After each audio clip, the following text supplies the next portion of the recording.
Welcome to The Actor's Choice, where the actors and actresses have a chance to talk about themselves and their careers. Join us now for the next hour as we explore the marvelous industry of acting by actors and actresses from today's exciting show business world. And now, direct from Hollywood, here's your host, Ron Brewington. Hi, everybody. I'm Ron Brewington, and welcome to The Actor's Choice. Roll it, Tony. You are strong, you are beautiful, you are perfect. Welcome to the show for, by, and about women.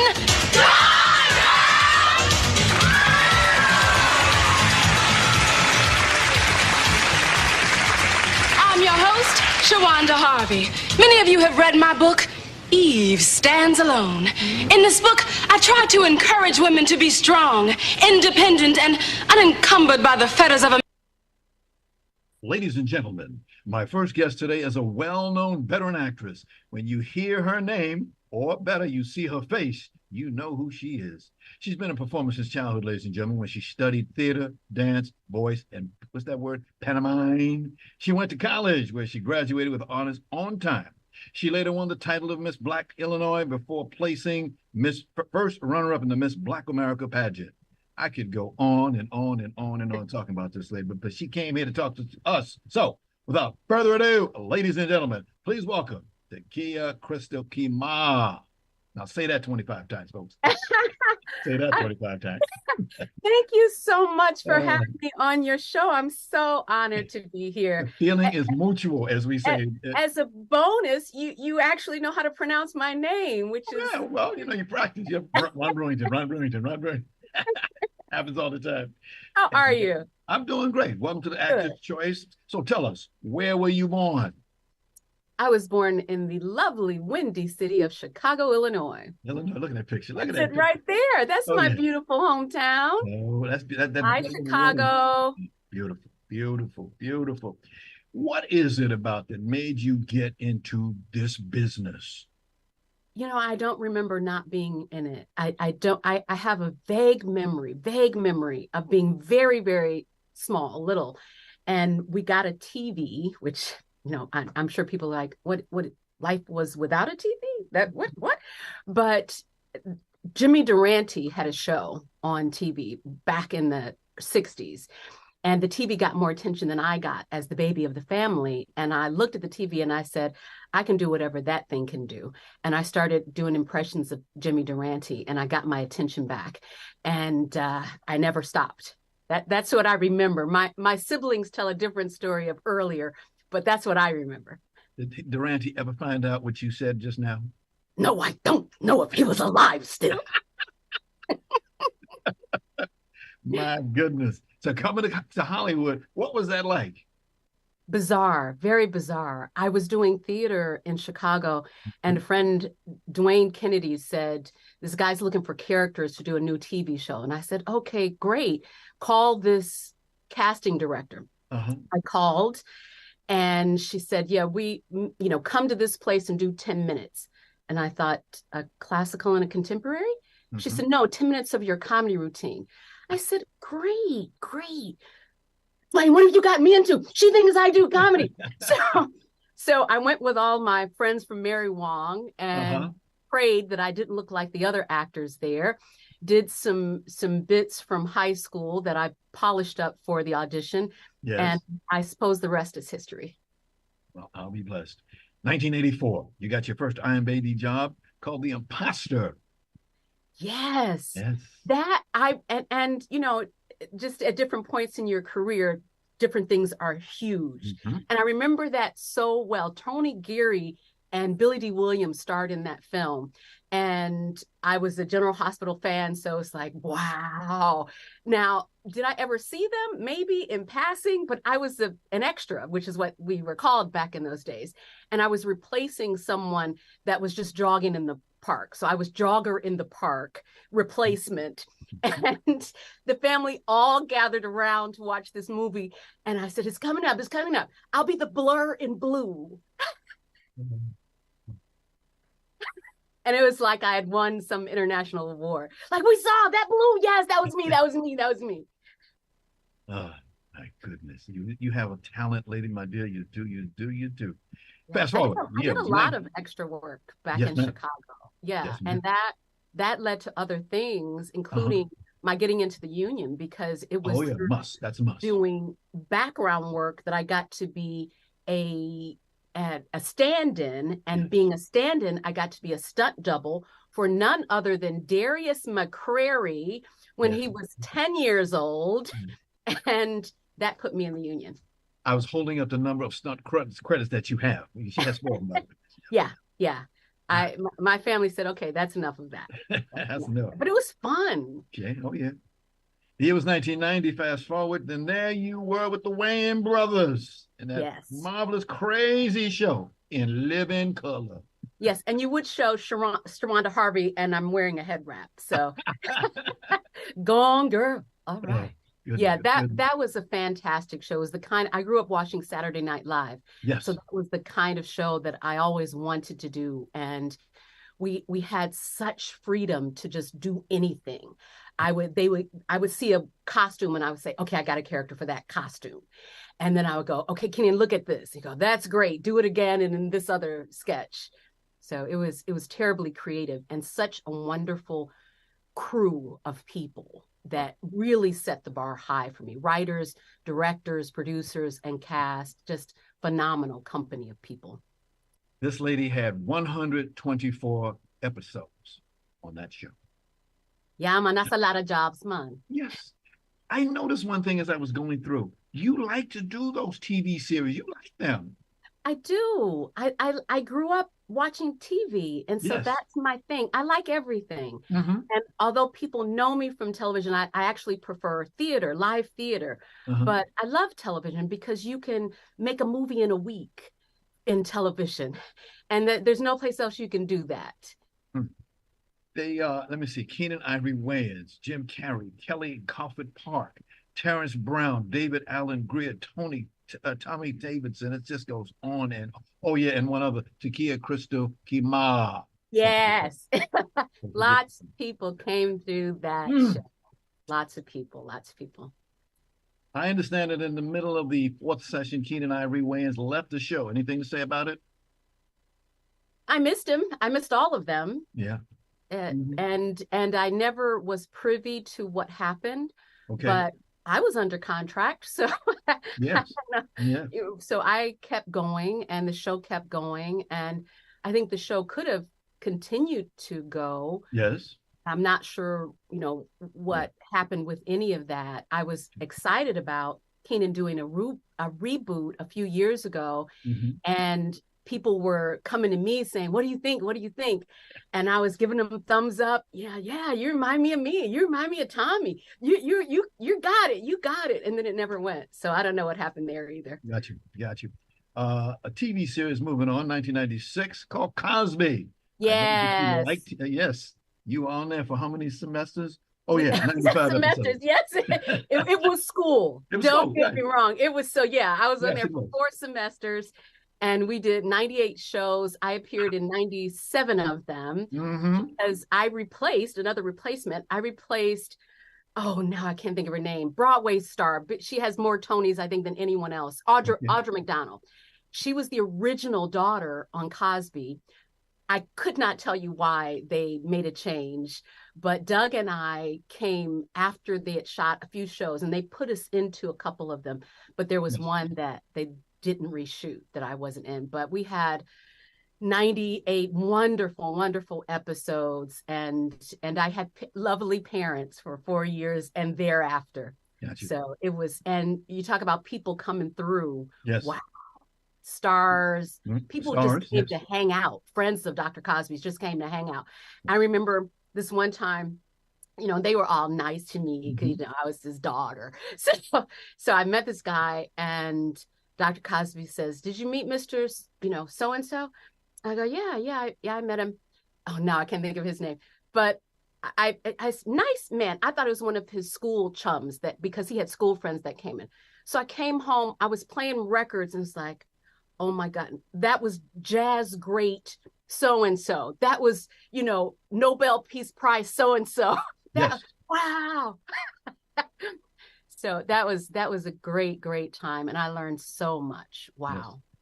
Excuse me before I forget it. There's a book sitting next to you. Can you tell us who that guy is? That guy's me.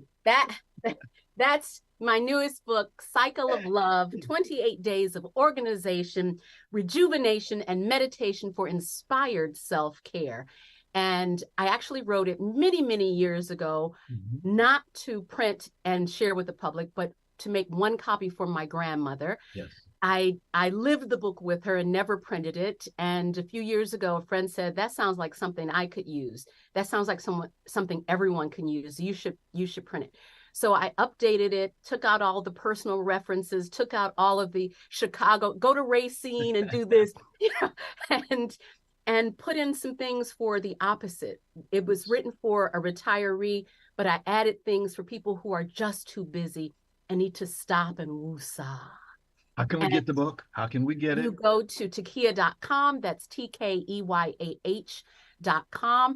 And I'll tell you something, and you're hearing it first here, ladies and gentlemen. In February, I'm going to do a group read of the book. So details on that are going to be on my website in mid-January, by mid-January.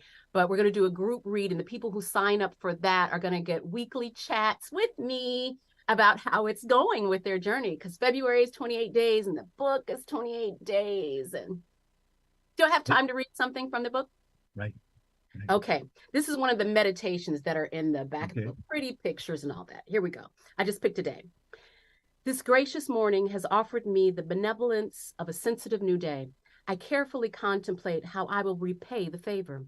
I realize that when I love myself completely and immensely, I am in tune with the world around me.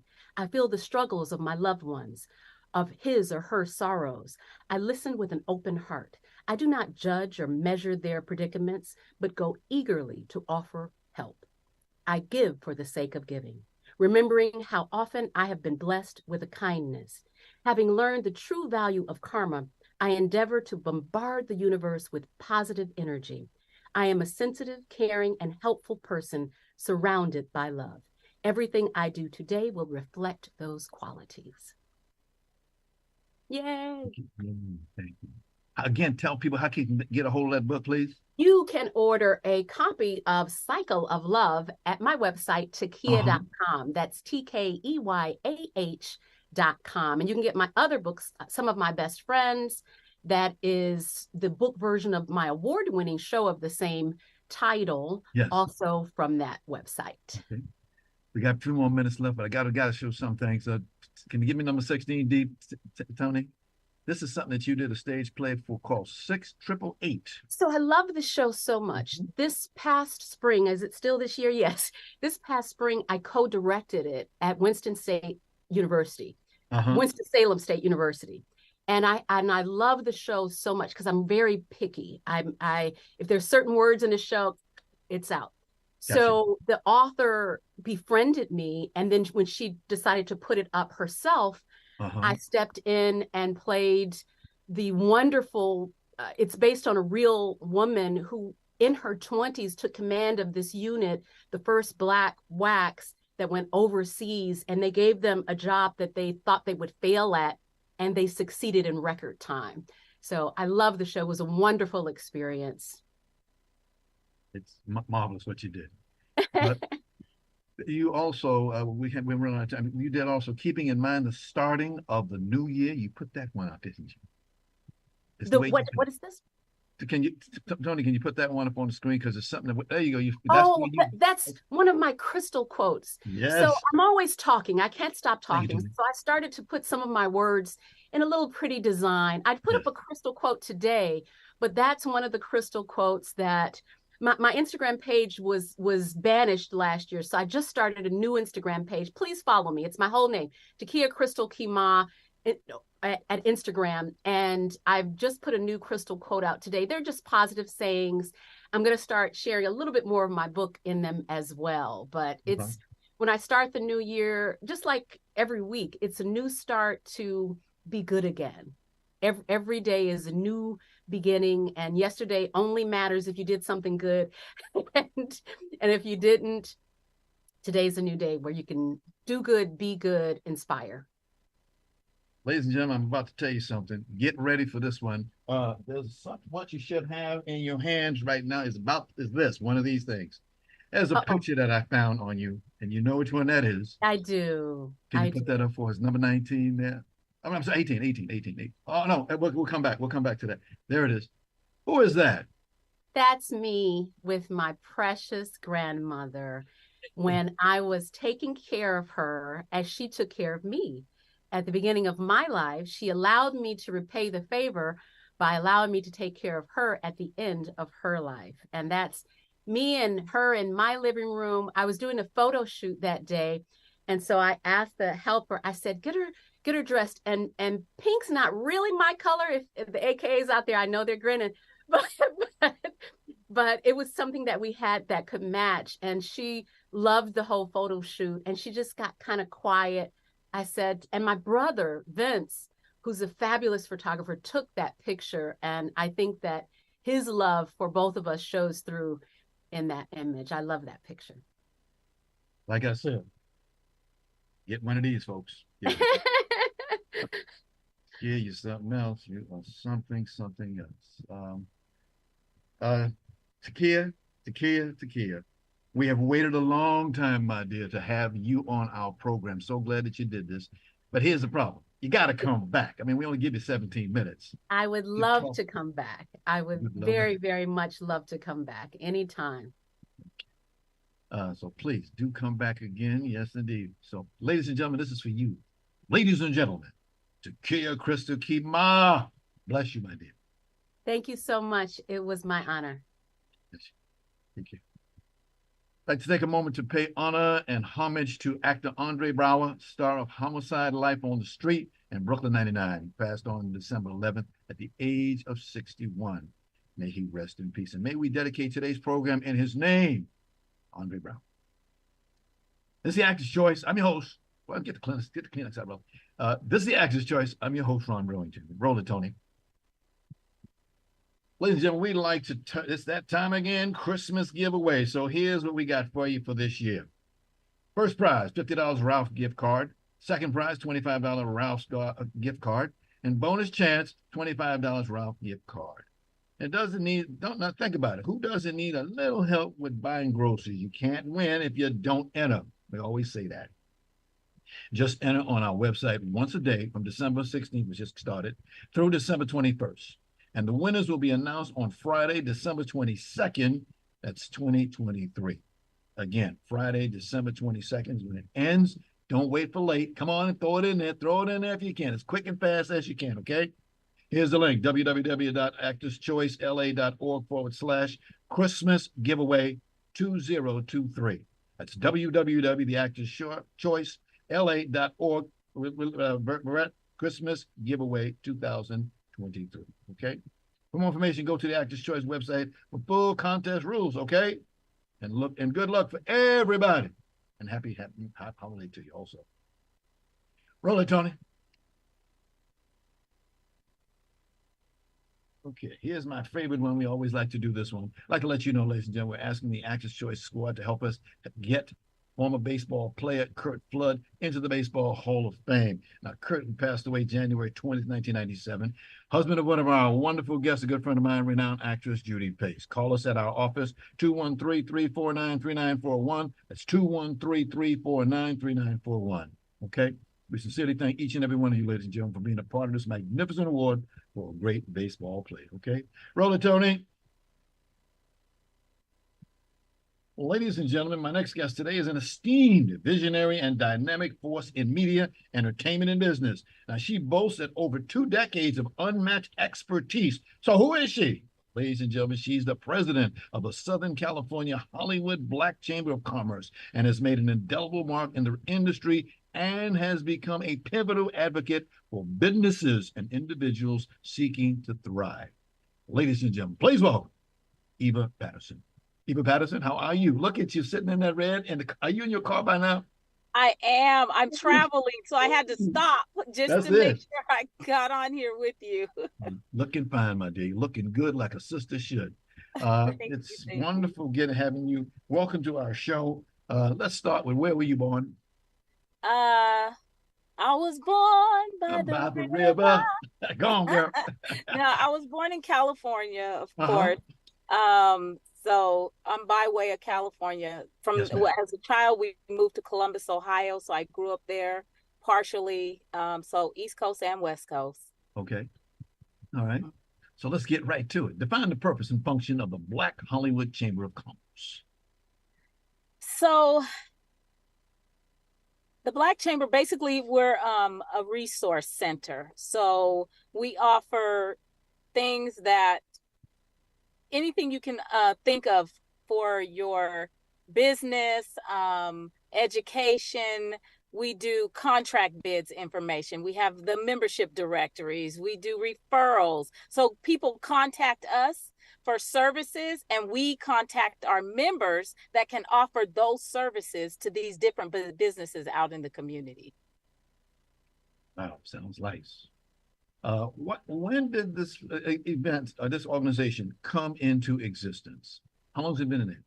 So the chamber came into existence in 1992, and it was founded by Rich Wallace. He's a former Vietnam vet. Ah, okay. So the chamber is located, oh my goodness, everywhere. Woo. Yeah. I learned it. I'm sorry. I was going to say, as I was doing my research, I realized that the organization, it's in different cities all around the area. It is. It's from Hollywood to Beverly Hills to Culver City, Palm Springs even. I mean, we have affiliates that are in, where is it? San Diego, Sacramento, San Francisco, Fresno, Silicon Valley. I mean, everywhere. We're located everywhere. Wow. Tony, can you put that picture up? This is showing some of the people that are in the names that you just mentioned right there. There's a bunch of people. You can't see it right now. You'll see it later. But this is the members of your chapter. Looking good. I see you up on that picture too. Looking GOOD. Thank you, Tony. Thank you, Tony. So what kind of workshops and other things do you put on? So we do different type of workshops that can help enhance businesses, help grow your businesses. I mean, we have like how to start a small business, loans for small businesses, branding for small businesses. We do the legal forms for organizations, how to grow your YouTube, intellectual property, taxes for small businesses, how to become an entrepreneur. There's so many different ones that are created and that we do. And we also utilize our partners from different organizations like WeWorks and, the Small Business Administration. They come in and they'll do workshops, for the members, to help them help grow the businesses and know how to scale your business to a higher level. Okay. Since you are the Hollywood chapter, you have any connection with the Hollywood Walk of Fame people? I have, we do have connections with them. It's the main, Rich Wallace is the one that builds those connections and that does the main, connecting with them. But so right now, since I am the new president there over Hollywood, I haven't got the connection yet, but we are working on connecting where we can see what we can do to better serve our community. Got you. Understand. Main goal. The U.S. Chamber of Commerce says there's a goal for these organizations. You say you're new right now, but as you move into this, tell us a little bit about your personal background, your education, if you will. My education is in business administration, with a minor in oh wow, did I just go blank? I have so many. I've done so much. Public relations, human resources, and management and advertisement. So I've done all of those. I even have a background of education in government contracting. So I've done a lot. They brought the right lady in, well-tuned, well-educated, indeed, for sure. Right. I'm just showing it right now. You won't see it now, but this is pictures of members of the Southern California Black Chamber of Commerce, various chapters. You'll see everyone standing up, holding it later. You'll see when you take a look at it. But it shows exactly what the organization is doing. Oh, okay, great. Tom, can you go to the next one? It's a certificate. A lady by the name of Bernita Rufus Gassy. She got, and your name is on it. Oh, You gave her yes. a certificate of recognition. Because I can see you don't let no grass grow under your feet. You go here, you're there, you're oops everywhere. The lady does Yes. get around. Wow, you do get around. Bonita she's an international journalist. And so, yes. yeah, she has, and she's also she works for the government as well. So she's all over the place. Okay. She's in different states at different times. She's overseas. Yes. She's building connections with Africa right now. And so she wants the Hollywood Chamber, she wants the Southern Hollywood, the Chamber period, as a whole, to be a part of what it is that she's doing and bringing these different countries and stuff together. So there's so many people here. So Right. the Hollywood, we've already grown by, since I've been in president, we've grown by about 200 people. We've grown. And so we have, and they're diverse. We deal with the Asian community, the Hispanic community. We deal with a little bit of everybody. So it's a good mixture of businesses that are supporting the Black businesses. I can see, lady, you do have a good attitude, indeed. I'm excited about it. Indeed. I look forward to more growth because the chamber is there's so much knowledge there and so many resources. Yes. If people reached out and literally got involved, it could literally enhance them to a whole nother level. I mean, the purpose of it is just to build the business connections and foster the relationships. Yes. You know what I mean? So. Yes. Well, again, as I listen to what you're saying, keep on doing it. Okay, the first thing is, where is your office located at? How can I get into the organization? You can get into the organization by going to the website, which is the blackchamberofcommerce.org. Okay. So it's just blackchamberofcommerce.org. You can get into the website there. That's the easiest way to sign up, find all the knowledge you need to know on it, and go from there. Okay. All right. I see you got some upcoming events for Black History Months.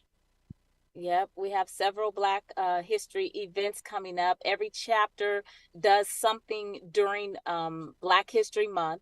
We also have the Black History Parade in Pasadena. We have one this year that we're doing in San Bernardino as well.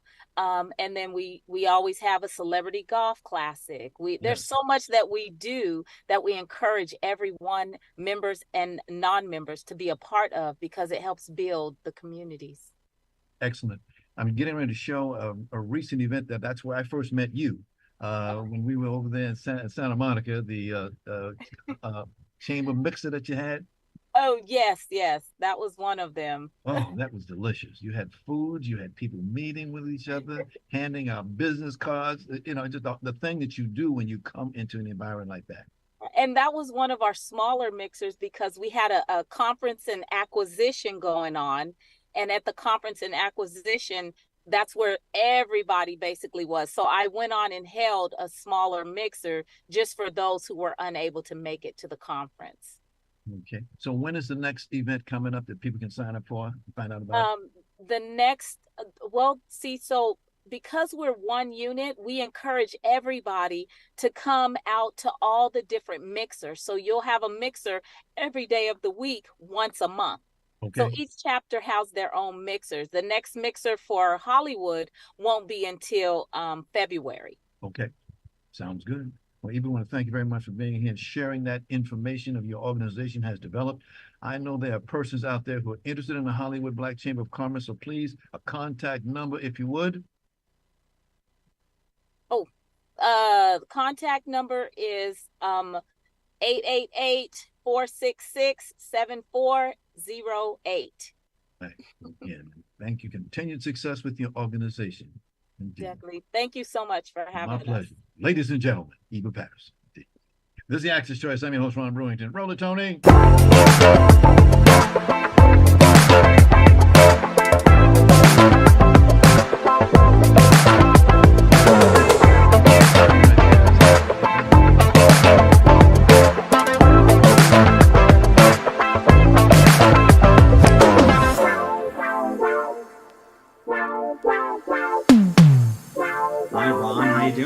Oh, fine, just fine, Jeff, just fine. What they're Mm. showing you right now is how to get in touch with us. Give us a call and we'll get you involved in this, okay?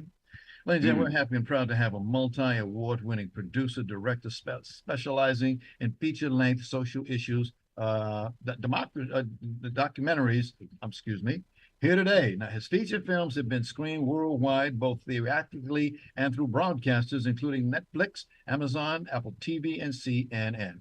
So, without further ado, please welcome Jeff Daniels. Greetings, Jeff, and welcome to the Actor's Choice. Thank you so much, Ron. It's great to be here. Indeed. As I look at your work, I can see you really, I mean, really know your stuff. So tell us, where were you born? I was New born York. in, yeah, I was born in the U.S. actually, and yeah, my family were a family of people who were born in the Bronx. My mom was born in the Bronx. My grandfather was born in the Bronx. So now, to their horror, I moved to Australia. I found a great life here. I've been here 25 years, and but I still go back. I still go back to New York. Oh, I know what you mean, man. I was born and raised in New York City, Harlem, uptown Harlem.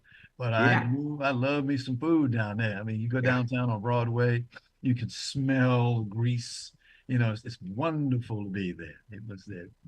I had the honor of working with producer Orlando Bagwell, who produced the Eyes on the Prize documentary series. Yes. He had an office on 125th Street, and it was one of the first jobs I had in documentary film, and it was an amazing experience. I learned so much. Incredible community of people who were into history and not just film, and they really approached everything in the right way. I learned so much working there. So, yeah, I miss it, but I have a good life here in Australia. You're in Australia right now? I am, yeah. I'm in Melbourne, Australia. Technology. I mean, it's just like you can talk with just, that clock, you up, I'm down. I can just see it now. The satellites from a satellite, bounce it off that, come on back now. Oh, technology. That's why when you see AI and other stuff like that, you get nervous sometimes. You get a little nervous sometimes. Tony, did we play the that videotape just a moment ago? Can you go ahead and roll that one for me? This one, folks, I want you to get a chance to take a look at this. This is something that this man did. It's called the 10 Conditions of Love.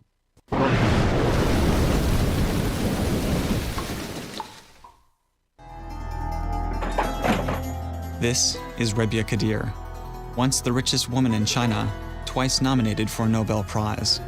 She thinks somebody is trying to kill her. A Washington intersection. Rebia's car is hit twice by a van. There was a red light, she had to stop. So he came out, hit the car one time. The car backs up and hits again. When you get back to your office, you'll see that the sound was on it, but that's where we set it up for you. Folks, just wanted you to see what that was. That was Jeff's first film. Yeah. Yeah, the 10 Conditions of Love. If it hadn't, this is a film that was about a woman who was once the wealthiest woman in China. This success story from the late 80s, early 90s of China opening up to the rest of the world economically. Yes. This woman was a Uyghur woman. So she was part of the Muslim minority in Western China. And she used her life experience as a single mother to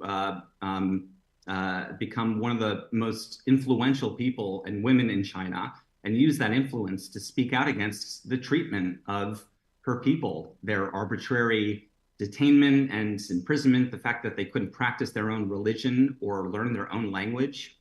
And for that, she was thrown in prison in solitary confinement. And so I made a film about her and about her life and how she spoke out against the Chinese government, and how when she was released to the US, when I started to interview her, her children were imprisoned in order to try and keep her quiet. And by making this film, the Chinese government felt that I was making a film about their Osama bin Laden. They did whatever they could to shut it down. And because of that, it made headlines internationally and gave the film more press than I could ever imagine. And so, it's good to follow films that that you believe in and that speak to you, and hopefully other people listen, and the right people are annoyed by it and give you press that you can never afford. Now, this was a documentary, right? Yeah, it was my first. I shot it myself. I did a lot myself. It's definitely my first film, but I'm quite proud of it. Gotcha. I just want to take a moment and let you know that I had experience over the years being a critic for American Urban Radio Network, other organizations. But the one thing that used to make me mad when it came down to documentaries is that some people used to go out there and do a feature and try to sell it as a documentary. And that used to make me mad. Mm. It takes a lot of extra work to put out a documentary versus a feature. In my mind, anybody can put out a feature. Anybody can put out a documentary.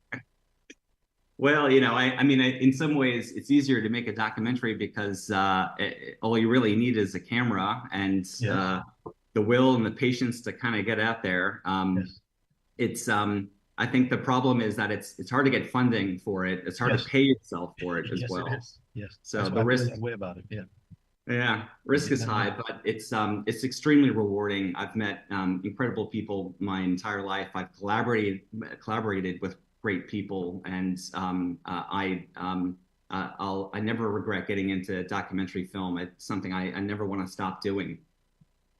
I'm a teacher over at Santa Monica College, and for those who want to get into that, I always tell them go over to campus in Beverly Hills, the Academy of Motion Picture Arts and Science, and get a statement that they will show you what they look for. If you want to get an award, follow what their rules are. If you don't follow their rules, you don't get an award. Plain and simple. And I like that, as they say. I like that. Next one up, sir. Question 2016. A movie you came out called Mother with a Gun. Yeah, this is a film about, I'm Jewish. I have Jewish heritage, and there's a lot of this is really a film about this organization called the Jewish Defense League. They started as a neighborhood watch group in the 60s in New York, and they grew, and they had a bit of a militant wing as well while they were training kids at summer camps to boost their confidence and learn a bit of martial arts. They were also using some of the money that they gained to buy guns and to try and train every American Jewish person in order to prevent another Holocaust. And they inevitably grew to become even more militant. More of some of their more militant members perform bombings allegedly to a point where the FBI labeled them one of the most active terrorist groups in America. I focused the story on a woman, Shelley Rubin, and how she, with her husband, Irv Rubin, ran the organization until her husband was killed in prison. He was in prison for allegedly attempting to bomb a mosque in Los Angeles after 9/11. So there's a lot of cycle of hate that goes on in this film. And as Shelley was trying to get her son to take over the organization, it all ended in the worst possible way you can imagine. So you'll have to watch the film. But there are a lot of observations on these cycles of hate and how that comes about and what it means and what it means, I guess, in a way to be someone who's Jewish and understands that every century for thousands of years, there's been an attempt to exterminate the Jewish people. And so that this is how they dealt with it. Was it the best way? You decide. I think it brings up a lot of questions that we need to ask ourselves now. Yes, especially now. We need to understand how complicated this situation is. Life is precious, all lives. and it's really, this is the time where we need to start understanding each other. And that's what I'm trying to do with that film. Have you thought about putting out a film on what's going on right now over there? Oh, man, I mean, it's getting plenty of attention. I think any effort for people to try and understand the layers of complexity so that they do engage with this subject and understand that any life is as valuable as the other, and the means that we have to try and do what we think is right can be extremely destructive. That always needs reflection. And, I think that's why I like documentary films so much. You're able to tell stories that really get through to people, show them something that they may otherwise never care to know about. And I'm sure plenty of people are making documentaries about this subject. I hope they are. I hope people watch. Okay. Anti-Semitism in these colleges. Thinking about that? Yeah, it's very hard to ignore a photo or a video where you see people in Gaza, half of whom are children, suffering. How do you not react to that? It's only human to react to that. So I think what then comes out from that, if you're not really thinking deeper, is who to blame. And unfortunately, the Jewish people have been blamed century after century for a number of things. But in a way, it's hard to ignore the actions of the Israeli military and what they're doing in Gaza and what they have been doing for decades. So it's an extremely complex problem. And I understand that a lot of people want to, they want to have some sort of, they feel like they want to do something. And in this instance, they can. Israel's a democracy in the middle of an area where it's really hard to find that kind of representative government. And they're an ally of the US. So when we protest, our voice gets through.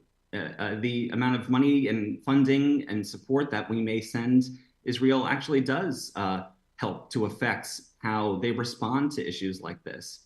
So I don't blame people in colleges for protesting, but when it gets into blaming the Jewish people as a whole or denying any people's right to have a homeland, I have an issue with that. I think that is confusing the issue and isn't really helping. And this conflict in Gaza and Israel needs understanding and it needs help.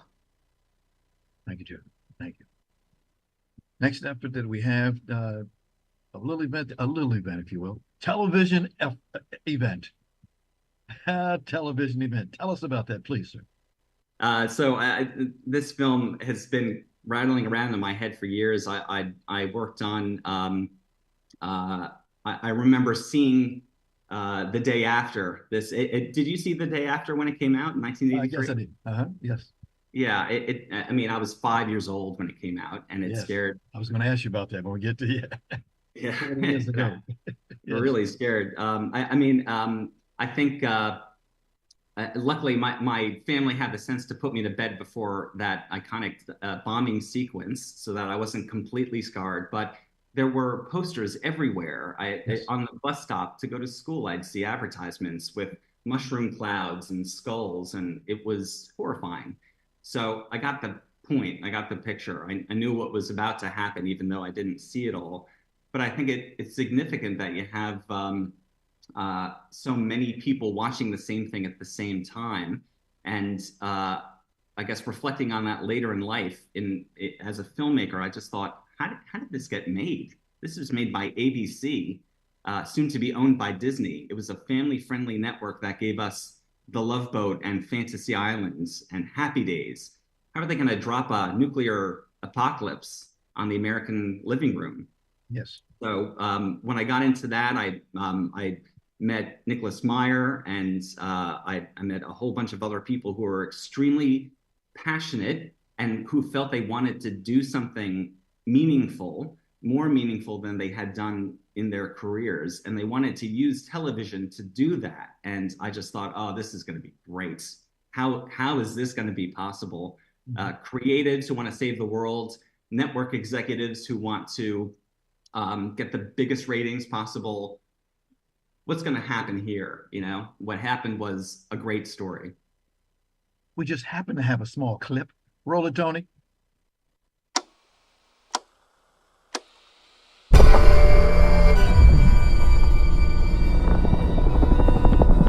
We had enough nuclear weapons to kill every man, woman, and child on the face of the earth 54 times over.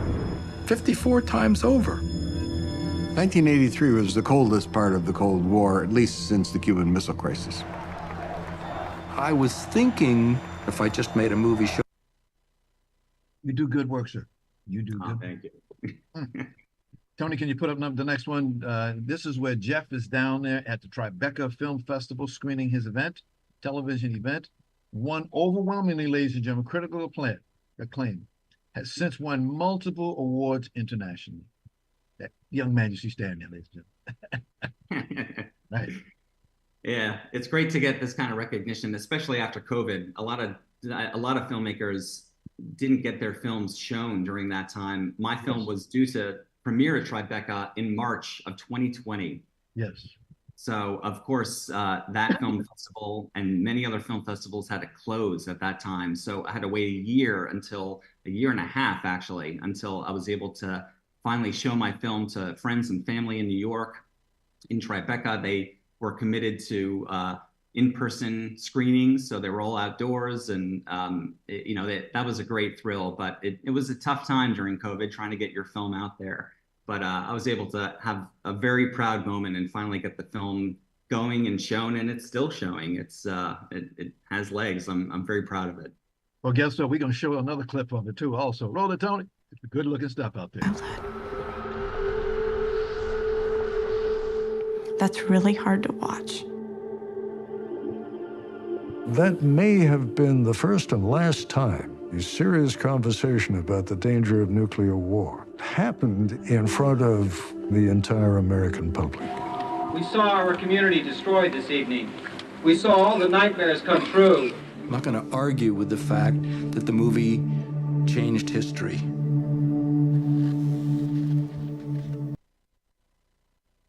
Oops, on there, but the claim is on there all the time. That's good work, man. That's good work. Like I said, what you're doing right now, you got a lot of things going on right now. I see that you have an organization, that you have your own. You guys are doing a lot of stuff right now. Can you give us an idea? Yeah, sure. Yeah, it's important as an independent documentary filmmaker to have a lot of things going at the same time. It's trying to find a sustainable living in the arts is always a hard thing to do. Yes. So I'm working on a number of films now. I'm producing one person's film about a global community of artists who create new progressive works in the Yiddish language. Yiddish is a mixture of Hebrew and German. It's about 1,000 years old, and it's a language that most Jews in Eastern Europe spoke. And so this is a film about people who aren't necessarily Jewish, but who feel that this language, where you can speak about, you can say something comedic and tragic in the same sentence, is the perfect language to speak to our times now. The refugee crisis, the climate crisis, these are all, racism and the rise of authoritarianism, which is happening. It seems almost everywhere. This is a great language to express all of that. And so I'm working with an incredible director who's gone all over the world to interview people to see their process of how they create work. And I'm also developing more documentaries myself that I'm directing that are archival based and that look at different periods. I'm working on a film now actually about the first generation of anchor women in the US in the 1970s and 80s, the first time that we saw women speaking with authority on television. So I'm co-directing that, and it's a wonderful experience. So yep, you have to have a few things on the go. There are other things going as well. So those are some of the things of note that I'm working on at the moment.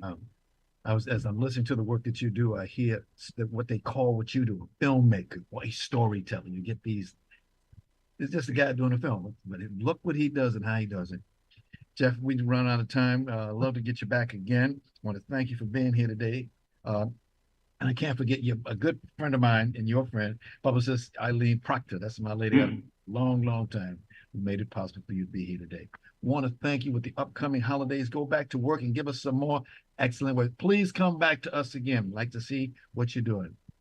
Absolutely. That'd be great. Thanks so much, Ron. Like your style, my friend. Like your style. Ladies and gentlemen, Jeff Daniels. I want to say this, and all the time I can say, I want to thank our sponsors, Harvey Brandman, Photography is an Art, Ron Irwin's Lose Life, The Way to Lose Weight, Larry Buford's Book to the Future, Time Travel, Message in a Capsule, State Farm Agent Carla Green, veteran actor Rob Brownstein's actor training facility, and Actors Space. Much thanks to our guest today, actress, director, producer Takia Crystal Keymah, president of the Hollywood Black Chamber of Commerce, and director, producer, writer Jeff Daniels. The Actor's Choice is a presentation of B&B Productions. Rudolph Brewington is the president. Sydney Chandler is our executive producer. Special thanks to our ever-growing audience. Please, I'm Ron Brewington. Do have a good holiday, and don't forget our Christmas giveaway. Giving away on the 22nd. Get some money. You see what we do, Jeff? We have fun doing this. This is a fun job. I love doing that. By the way, we're at number 382, so we must be doing something right. It's guys like you that show us the way. God bless. Take care of yourself. Have a good time. Thank you all. Take care.